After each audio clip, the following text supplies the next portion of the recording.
nesta manhã de terça-feira. Doutora Luciano, prazer em revê-la.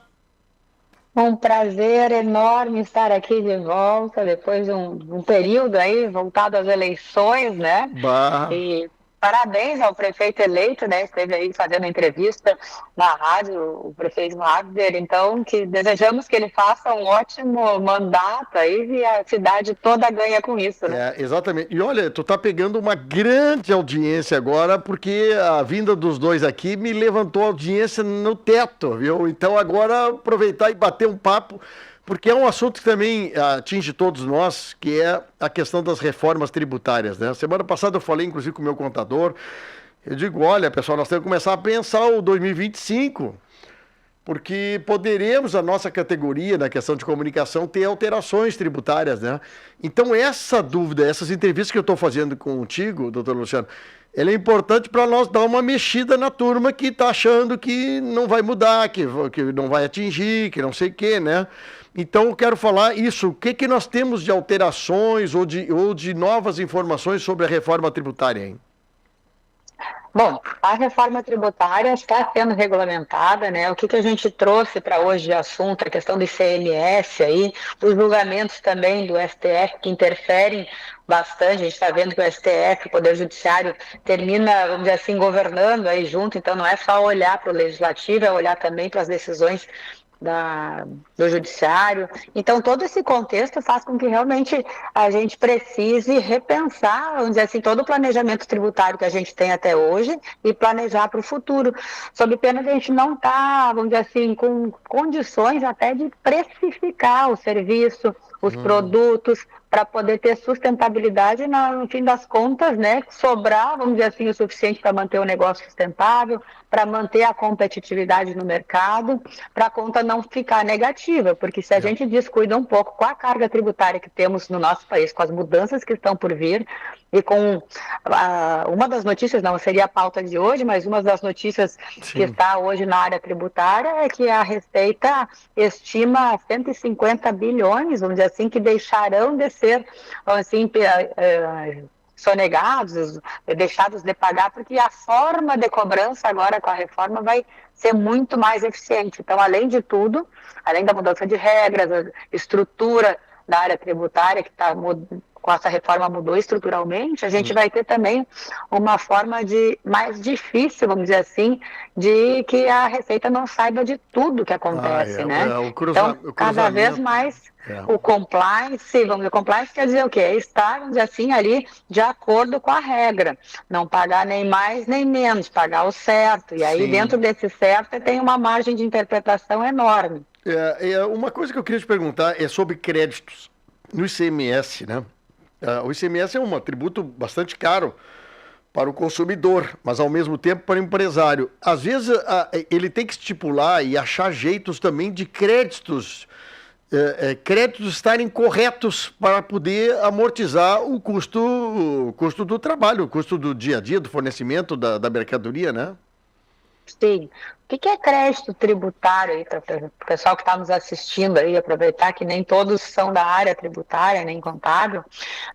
Quando a gente paga imposto e a gente paga, vamos dizer assim, nesse paga e recebe, nesse acerto de contas, se paga a mais e tem direito a esse a mais ser creditado. Isso vai formando um saldo, um estoque ali das empresas, né? E é isso que elas precisam depois compensar ou recuperar de alguma forma, porque é dinheiro, no fim das contas, que saiu e que foi para o bolso do Estado e que deve voltar para o bolso da empresa, do contribuinte.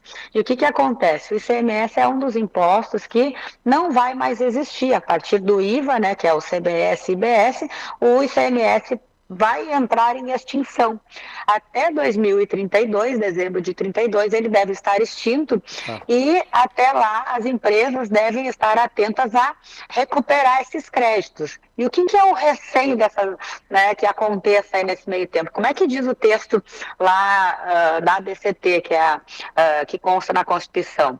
O artigo 134 diz que esse aproveitamento ou ressarcimento, ele vai ser conforme a legislação em vigor até 31 de dezembro de 2032. Então, o que pode acontecer até lá? A forma de aproveitar esses créditos, cada estado começar a colocar restrições, a colocar formas que dificultem o aproveitamento do crédito, e as empresas tenham dificuldades de ter esse dinheiro de volta nas contas. O que elas estão agora, desde já, correndo para fazer?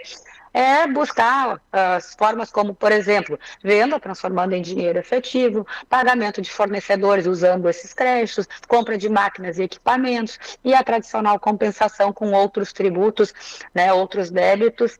Só que isso também deve passar por um bom planejamento tributário para que as empresas também aproveitem da melhor forma e estrategicamente também, e com um planejamento adequado, porque não é só o ICMS, né? A gente deve olhar o todo, o contexto todo. Não, o ICM é um dos pontos, né? A questão do ISS, por exemplo, tem alterações que já estão em andamento, ou estão decididas pela Comissão Tributária, ou mesmo pela Justiça, de aproveitamento ou de pagamento do ISS? O ISS, a discussão que a gente tem sobre isso é o seguinte: o ISS é o Imposto sobre Serviços, e ele está em discussão se ele faz ou não parte da base de cálculo do PIS e COFINS. Semelhante à tese do século, que é aquela que ficou decidido que o ICMS não faz parte da base de cálculo do PIS e COFINS. Seguindo a mesma lógica, essa seria uma chamada tese filhote. O ISS também não deveria servir de base de cálculo. E esse é o tema 118 que o STF está pautando para julgamento. O que a gente tem? Esse julgamento foi iniciado em 2021, o placar estava 4-4, e foi suspenso, né? Foi pedido destaque, foi suspenso, agora ele voltará para julgamento. O impacto desse julgamento é de 35,4 bilhões no orçamento, então é um julgamento muito importante. E o que a gente tem aqui? O voto de desempate, a gente está, vamos dizer assim, esperando pela manifestação do ministro André Mendonça, que ainda não sabemos qual é o posicionamento dele sobre isso. E as duas posições são quais? O ISS seria um simples ingresso financeiro que transitaria pela contabilidade da empresa, não fazendo parte do faturamento, e por isso não deve fazer parte da base de cálculo do PIS e da COFINS. Esse é o posicionamento do ministro Celso de Mello, e, vamos dizer assim, seria o relator. O contrário disso seria o posicionamento do ministro Toffoli, que ele diz que o valor do ISS integra, sim, o patrimônio do contribuinte, porque, diferente do ICMS, esse imposto ele é sujeito a não cumulatividade, então ele não vai repassando para o resto da cadeia, né? E ele, por isso, integraria o faturamento. Essa é a discussão que vai vir para julgamento. Que peso, né? Nós estamos falando mais ou menos 15% do déficit da União, 30 e poucos bilhões de reais. E, obviamente, né, doutora Luciana, me permite dizer uma coisa aqui, que eu sou leigo, não sou advogado também. É uma decisão não só jurídica, mas também de impacto financeiro nas contas federais. E os juízes do Supremo Tribunal Federal hoje são independentes, mas eles foram nomeados por algum político. E o impacto, uma decisão do Supremo Tribunal Federal pode dar um desarranjo nas contas federais. E aí que tu vê muitas vezes a posição do ministro sobre algumas questões que pode prejudicar o atual governo. Eu falo sobre a revisão da vida toda na aposentadoria, que beneficiaria milhares ou milhões de aposentados, mas simplesmente botaram uma pedra em cima porque daria um desarranjo na Previdência Federal. Quer dizer, é pior machucar milhões de aposentados do que arrumar um problema no atual governo. Essas decisões de Supremo é realmente assim, constrangedor muitas vezes, né, para nós que estamos a receber uma aposentadoria ou não, mas a decisão é mais política do que jurídica.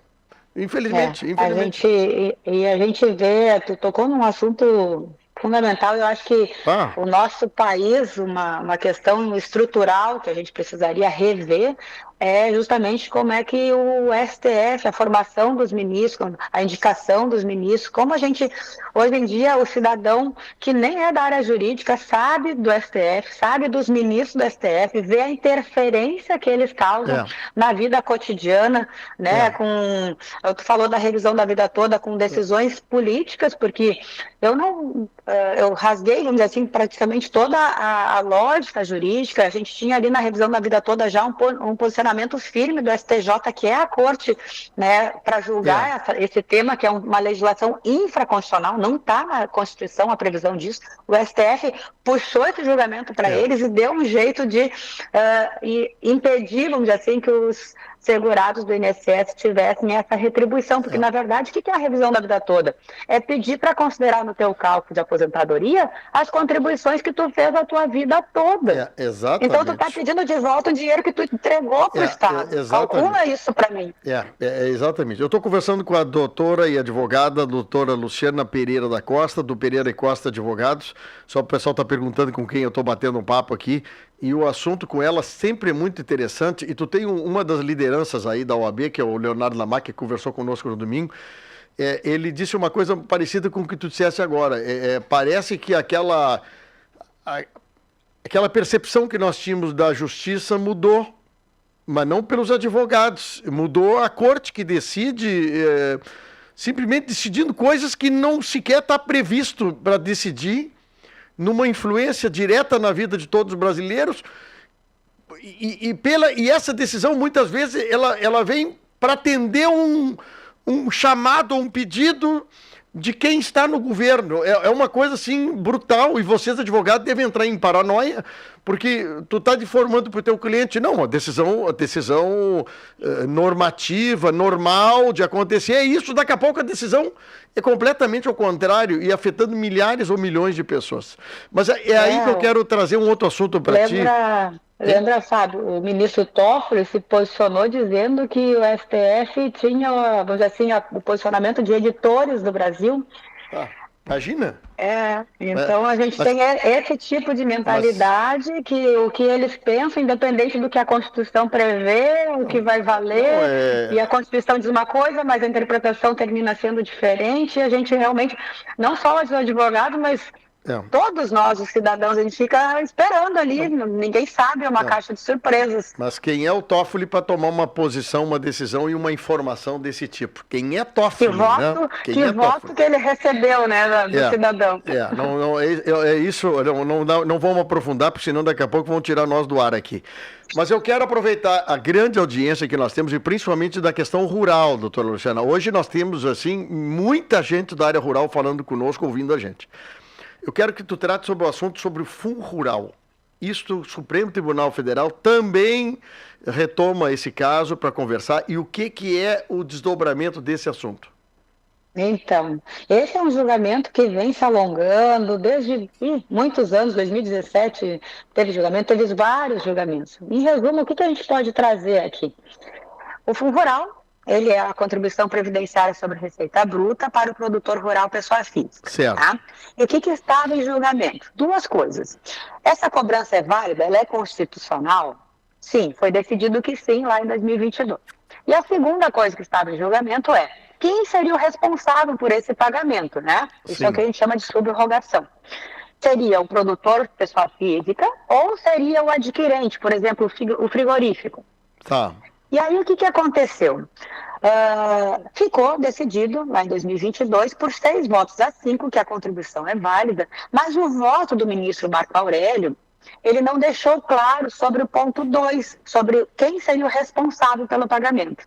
Esse foi o motivo daí para que voltasse isso à pauta agora em outubro, né? E tudo está, vamos dizer assim, possível de ser mudado novamente. A gente chama de insegurança jurídica, né? Há quantos anos a gente está falando sobre esse assunto, a demora do julgamento, retoma o julgamento, enfim. O que é o impacto financeiro disso que a União, né, sempre o fisco vem trazendo o impacto? Se eles tiverem que fiscalizar cada produtor pessoa física, eles não vão ter como fazer isso, não tem braço suficiente para isso. E aí o impacto seria de em torno de quase 21 bilhões de receita que deixa de entrar. E se for os adquirentes, os frigoríficos, as empresas, aí é muito mais fácil de fiscalizar e eles teriam esse dinheiro, vamos dizer assim, essa arrecadação Sim. muito mais tranquila de entrar para os cofres públicos. O que pode acontecer desse julgamento, assim, para a gente falar em termos práticos?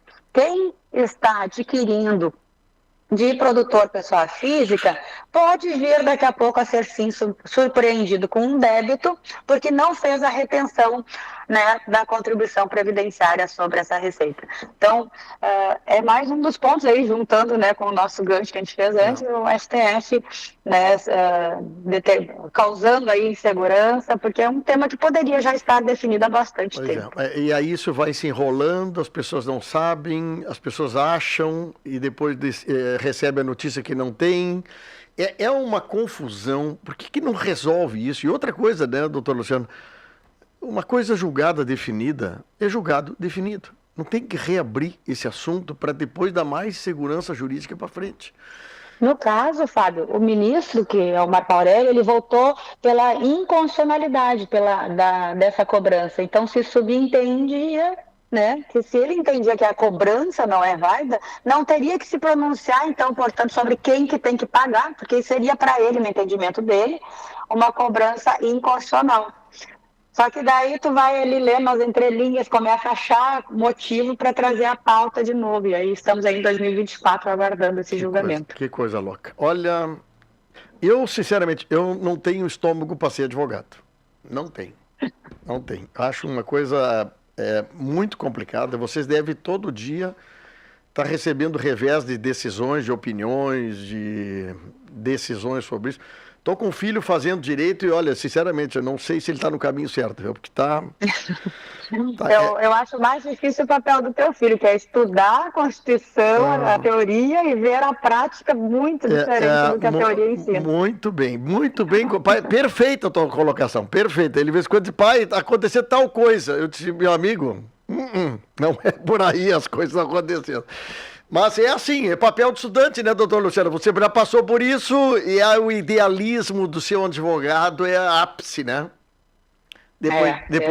Depois nós vemos para a realidade. Doutor Luciano, muito obrigado, parabéns aí pelo trabalho, pela tua didática em me clarear e me esclarecer os assuntos, viu? Eu que agradeço também, sempre à disposição aí, a nossa audiência também, né, a área tributária precisa estar junto nas conversas do dia a dia aí, o que está acontecendo, porque isso faz diferença depois no nosso bolso, na nossa economia, né, no nosso desenvolvimento. Exatamente. Um abraço para ti e até a próxima.